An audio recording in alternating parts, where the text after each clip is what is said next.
Jewellers અને બંધ મકાનોને નિશાન બનાવતી આંતરરાજ્ય ગેંગ જબ્બે ઉત્તર પ્રદેશમાંથી બે રીઢા તસ્કરોની ધરપકડ કરાઈ।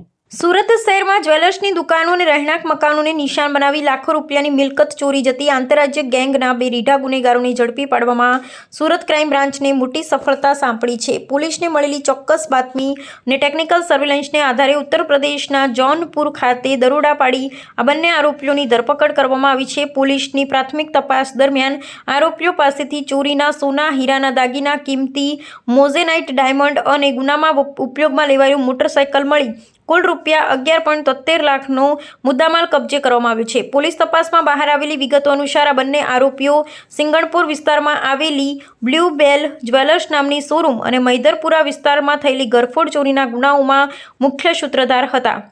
આ તસ્કરો રાત્રિના અંધકારનો લાભ લઈ દુકાનો અને બંધ મકાનોના તાળા તોડી હાથફેરો કરતા હતા અને ત્યારબાદ પોલીસથી બચવા માટે વતન ઉત્તર પ્રદેશ ભાગી જતા હતા। આ રીઢા ગુનેગારોએ સુરત ઉપરાંત અન્ય રાજ્યોમાં પણ આ પ્રકારની ચોરીઓને અંજામ આપ્યો હોવાની શંકા સેવાઈ રહી છે। આ ધરપકડથી શહેરના બે મહત્વપૂર્ણ વણ ઉકેલાયા ગુનાઓનો ભેદ ઉકેલાઈ ગયો છે। ક્રાઇમ બ્રાન્ચ દ્વારા હાલમાં બંને આરોપીઓની સઘન પૂછપરછ શરૂ કરવામાં આવી છે, જેમાં તેમણે ભૂતકાળમાં આચરેલા અન્ય ગુનાઓ પરથી પણ પડદો ઉચકાય તેવી શક્યતા છે। તહેવારો ટાણે જ આંતરરાજ્ય ગેંગના સભ્યો પકડાતા સુરતના ઝવેરી બજાર વેપારી આલમમાં રાહતની લાગણી ફેલાઈ છે, જ્યારે પોલીસે આરોપીઓના રિમાન્ડ મેળવી કાયદાકીય કાર્યવાહી વધુ તેજ બનાવી છે। સુરત શહેર ક્રાઇમ બ્રાન્ચની અલગ અલગ ટીમો મિલકત સંબંધી વણ શોધાયેલ ગુનાઓ શોધવા માટે કાર્યરત હતી। તે દરમિયાન પોલીસ ઇન્સ્પેક્ટર જે.જી. પટેલ અને પીએસઆઈ ડી.જે. સિસોદિયાની ટીમને માહિતી મળેલ કે સિંગણપુર બ્લુબેલ જ્વેલ્સ અને મહિધરપુરા સુમુલ ડેરી રોડ પર મહેક આઇકોન ઇન્ફોટેકની અંદર જે ઘરફોડ થયેલ છે, જેના અંદર બે આરોપીઓ સામેલ હોવાના માહિતી મળેલ હતી અને બંને આરોપીઓના નામ છે કિશન કમલાશંકર દુબે અને સુનિલ સંતોષભાઈ સાહુ।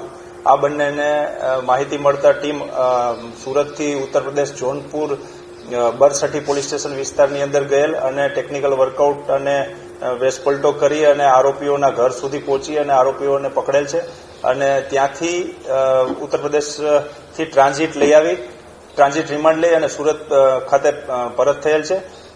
ઉત્તર પ્રદેશથી કુલ 11,73,800 રૂપિયાના હીરા, સોના, ચાંદીના દાગીના તેમજ હીરા અને સુરતથી એક બાઇક અને મોબાઈલ કબજે કરેલ છે। સદર આરોપીઓ ગુનાહિત ઇતિહાસ ધરાવે છે। અગાઉ પણ કિશન કમલાશંકર દુબે ઉપર સુરત શહેરની અંદર કુલ 10 ગુનાઓ નોંધાયેલા છે અને બીજો આરોપી છે સુનિલ સાહુ, જે મૂળ ઓરિસ્સાનો છે પણ વર્ષોથી સુરતમાં રહે છે, જેના ઉપર પણ કુલ 6 ગુના સુરત શહેરની અંદર નોંધાયેલા છે। ક્રાઇમ બ્રાન્ચની આ કામગીરીમાં કુલ 4 ગુનાનો ભેદ ઉકેલવામાં આવ્યો છે। એક સિંગણપુર પોલીસ સ્ટેશન, એક મહિધરપુરા પોલીસ સ્ટેશન અને હજી 2 ગુના અમે શોધેલા છે, જે અલથાણ અને અડાજણના છે, જેના ફરિયાદીના કોન્ટેક્ટ કરવાની કાર્યવાહી ચાલુ છે। સર, આ આરોપીઓ છે તે અહીંયા માત્ર ચોરી કરવા જ આવતા હતા કે કઈ રીતે આવતા? આરોપીઓ રાત્રે જે સિંગણપુરની ચોરી છે એમાં એસીનું વેન્ટ જે જગ્યાએ હોય છે ત્યાંથી એને એન્ટ્રી લઈ અને હાઉસ બ્રેકિંગ કરેલી હતી અને એની અંદર તેને સોના અને ચાંદીના દાગીના અને ડાયમંડ મળેલા હતા, જે લઈ અને મૂળ એ પોતે યુપી જૌનપુરનો હોય, અહીંથી મુદ્દામાલ સાથે જૌનપુર રવાના થઈ ગયેલો હતો। ટીમે ત્યાંથી એને પકડી પાડેલ છે।